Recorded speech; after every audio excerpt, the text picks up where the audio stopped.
Hello guys, welcome to another edition of Ray Sports News and Debates. Okay, in today's video, we're going to be going over my mocked 2.0 draft for the upcoming NFL draft from picks 1 all the way through 32. My thoughts on a couple of them. I'll go a little bit further details on. Most of them I'm just going to kind of get through. Just to get to the next one. And at the end of the video, I'll also do a what I think is going to happen in terms of possible trades in the draft.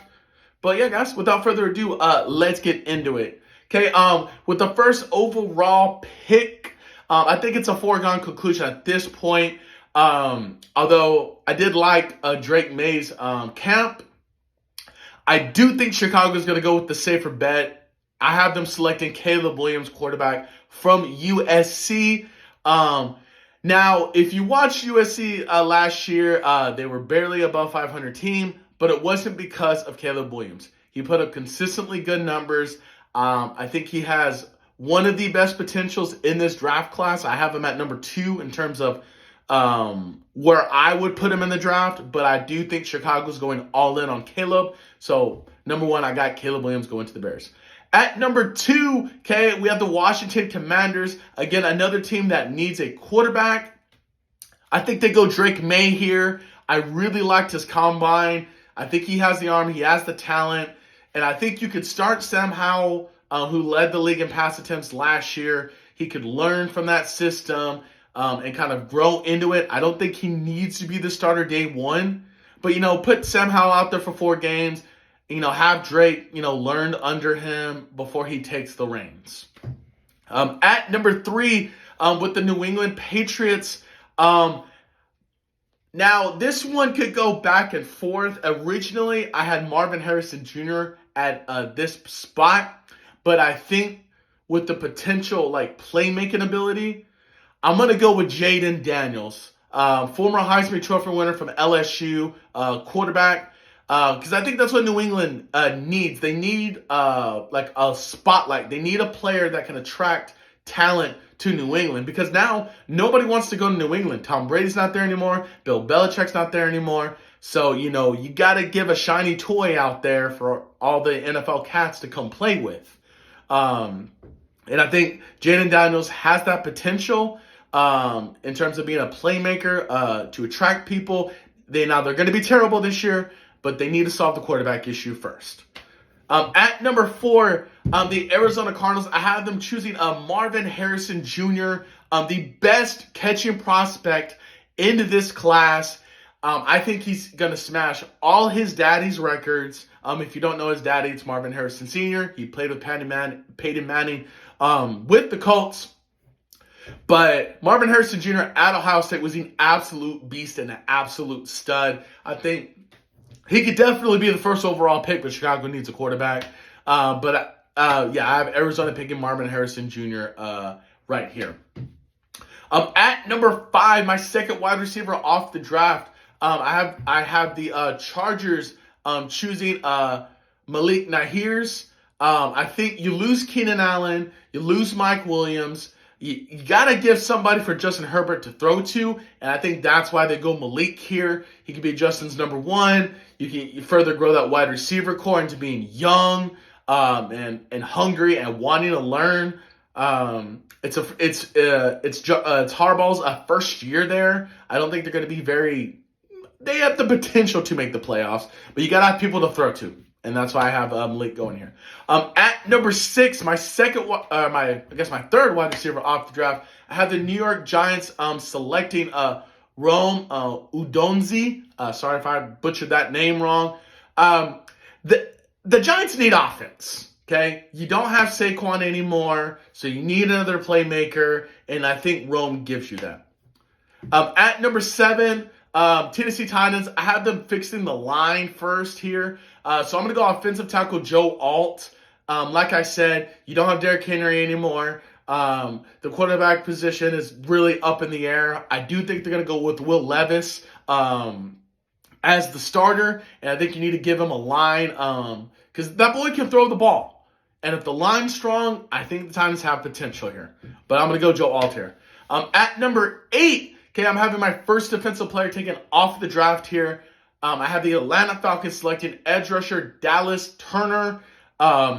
Really, last year, one of the main things outside of the turnovers that hurt the Falcons last year, it was an effective pass rush.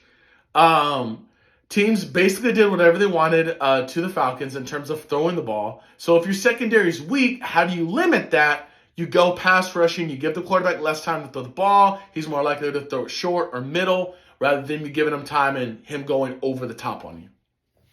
At number 9, again, gonna butcher this name here, but I'm trying my best here, people.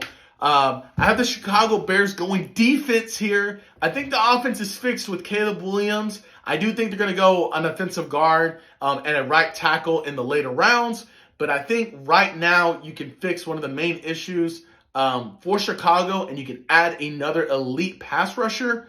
I'm going to go Ulomia Fashanu. Again, sorry if I butchered the name.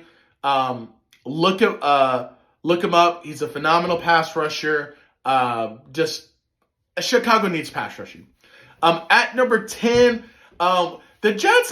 This one is hard because I'm going to go. They're going to strengthen the defense. Although here, I think you could have the best tight end in the draft, Brock Bowers, come off of the board here. But I think the Jets are going to further build that defense. I think offensively you're set. Breece Hall, Aaron Rodgers, if he stays healthy, and Garrett Wilson out there with another wide receiver too that's pretty solid. I have the Jets going Jared Verse edge rusher. I think you can put him on that line and have it become the best defensive line in football. They can stop the run. They can blitz the quarterback. But yeah. At number 11, the Minnesota Vikings. I think they solved the quarterback issue here. They did sign Sam Darnold. I think that's a short-term Band-Aid fix. But I'm going to go Michael Penix Jr. Now, I watched him absolutely destroy the Texas Longhorns secondary in terms of deep ball after deep ball after deep ball. But I think he can learn to Sam Darnold, who's been a starter for a couple of years. Now, is Justin Jefferson going to be there? I don't know. But yeah, I'm going to go Michael Penix Jr. here. At number 12, I have the Denver Broncos selecting cornerback Quingon Mitchell. A very elite cornerback. I think one of the best ones you're going to find in this draft class. Again, Denver was kind of known for their defense, and I think you can get back to that, stingy, sturdy Denver defense. That for during that 5-game winning streak they had was the best in football. At number 13, I have the Raiders selecting offensive tackle Talise Faga. Again, if I butchered the name, super sorry. But yeah, I think you need to strengthen the line again. There are a lot of teams that need offensive line help. This is a pretty sturdy offensive line draft in terms of tackle and the line. Mainly tackles, but I think you go Talisi here. At number 14, I have the New Orleans Saints selecting Brian Thomas. Michael Thomas, he is on his 32nd last leg. I think it's time you need to move off of him, bring in younger talent, and just thank him for his career after this season. But I mean, I like watching Brian Thomas last year. Super great route runner. Has the potential to be, possibly a 1B, potentially 1A wide receiver with a little bit of time. And I think he could learn under Michael Thomas and get into that next caliber in terms of wide receiver. At number 15, I have the Colts selecting Byron Murphy, defensive line. Colts had one of the worst defensive lines in all of football last year. And I think, it's just a safe pick for the Colts here. At number 16, I have the Seattle Seahawks selecting J.J. McCarthy from Michigan. I don't think J.J. is ready to be a starter right now. I think you have Geno for a year or two. You can build J.J. in that year or two.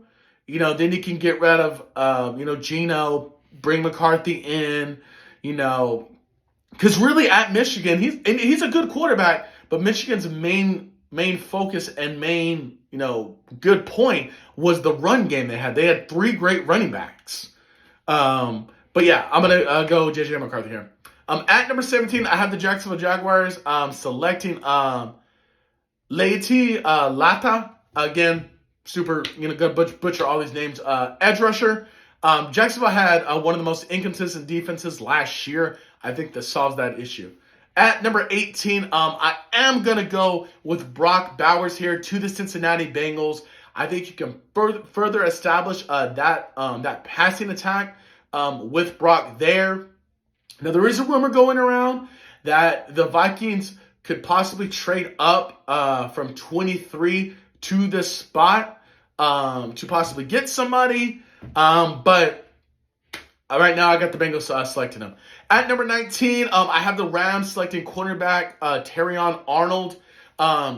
With Aaron Donald retiring, I do think the quarterbacks are going to get a little bit more time to throw the ball against the Rams. So I think you got to strengthen your secondary here. So I'm going Terrion Arnold. At number 20, the Pittsburgh Steelers, I'm going offensive tackle J.C. Catham. One of the best blocking tackles in all of college last year.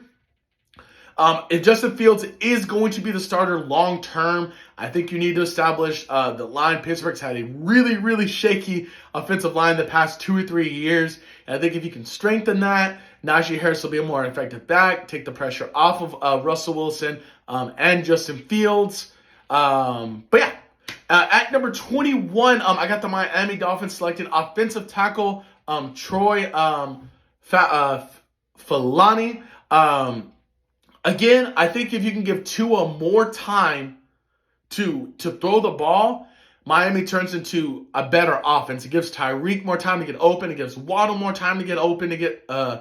But Tua has kind of proven that if he doesn't have time to throw the ball, he's inaccurate. He turns the ball over, and the ball's not good. So yeah, offensive tackle here. At number 22, I got the Philadelphia Eagles selecting cornerback Kool-Aid McKinstry here. I think Kool-Aid could possibly turn into one of the next Patrick Petersons in terms of lockdown corners. Was super great last year. And with how badly Philadelphia's secondary got burned last year, you got to start solving that problem. And I think Kool-Aid could be the first step to fixing that. At number 23, the second pick in the first round for the Minnesota Vikings, I think they go cornerback Nate Wiggins here. You solve the quarterback issue.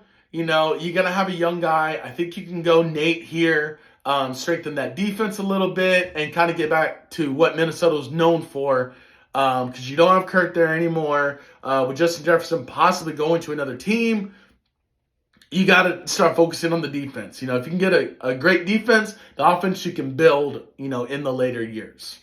At number 24, I have my Dallas Cowboys. It's going to be a little bit of a shocker from you guys. But me and my homeboy, James Reed, we actually have the same pick here in terms of quarterback. Now, I'm going to explain this one a little bit further. I like Dak. I want him to succeed. I really do. But Dak is a regular season quarterback. And I need a quarterback that can get it done in the regular season and in the postseason. Okay? Now, he's on the last year of his deal. If I'm the Cowboys, I'm not extending it. Because to me, you have to prove to me you can get past the division round. Now, if he can get to an NFC Championship game or Super Bowl this year, okay, I'm willing to give him the $50+ million that he wants. But until that point, I'm not extending him because he hasn't proven anything to me. Okay, I love Tony Romo, but he's another Tony Romo. Tony Romo, as good of a quarterback as he was, didn't have a lot of postseason wins. Dak's been there for 8-9 years. He's got 2 postseason wins. Okay, he's looked terrible his last 3 out of his last 4 games, and the one that he didn't look terrible was against a beat up Tampa Bay team who was on his last leg.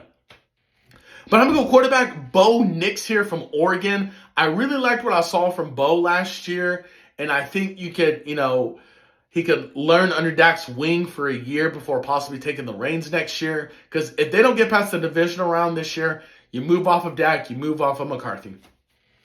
At number 25, I have the Green Bay Packers selecting inside-outside linebacker Powers Johnson. One of the best linebackers in all of college football last year. It's a safe pick here. You can further strengthen that Green Bay defense that was top 5 last year.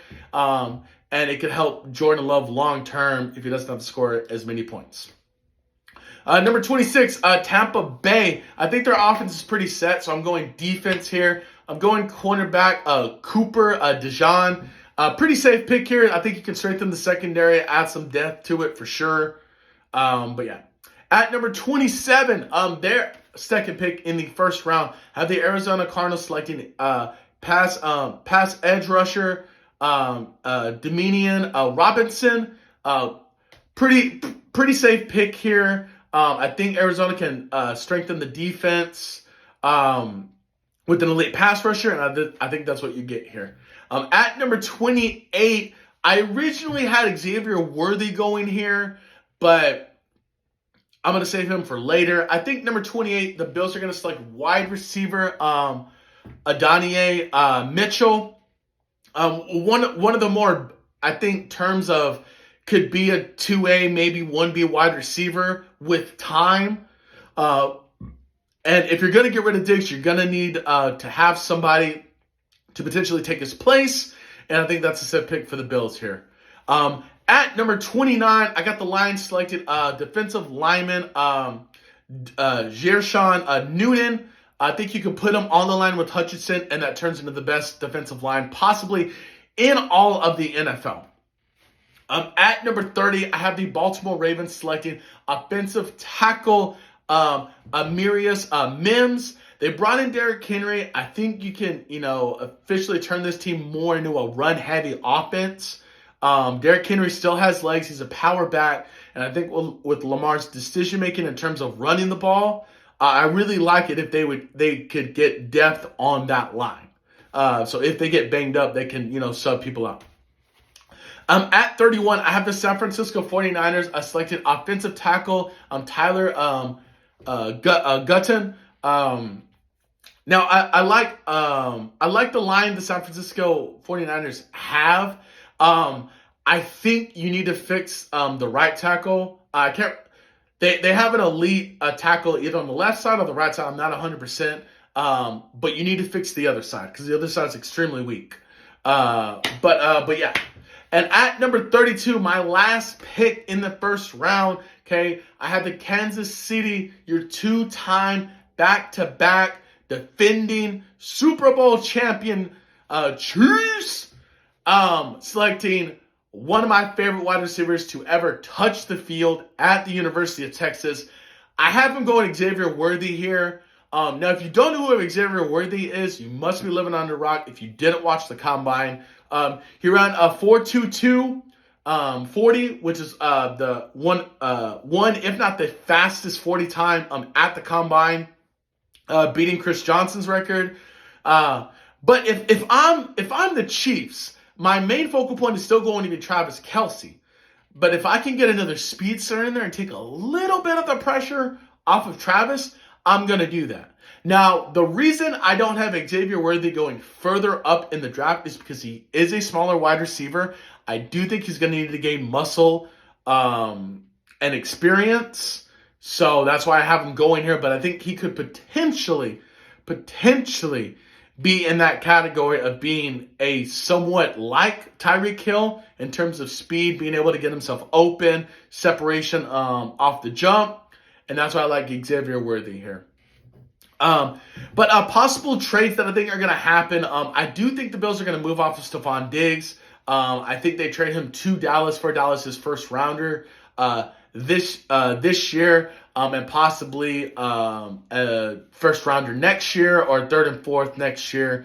That's one possible trade I see happening. I do think the Vikings could trade up to the either to the Rams spot or possibly the Miami or the Steelers spot to move up a couple of picks.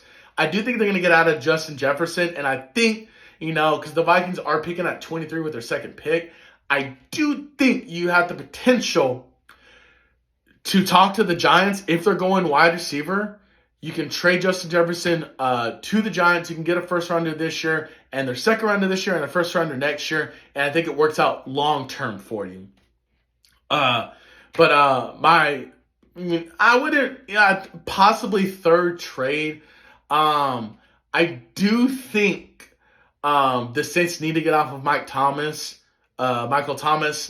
I do think they're going to trade him away, possibly get a fifth or sixth out of him. But those are just three potential trades. Do I think any of them are going to happen outside of the Diggs? Probably not. But yeah, guys, that's going to be it for today's video. Don't forget to hit the like, comment, and subscribe button to the channel today. Where do you have certain people picking? Do you have certain people higher or lower on the list, guys? Let me know in the comments. Possible trades you think are going to happen. But yeah, until next time, guys. You guys have a good one.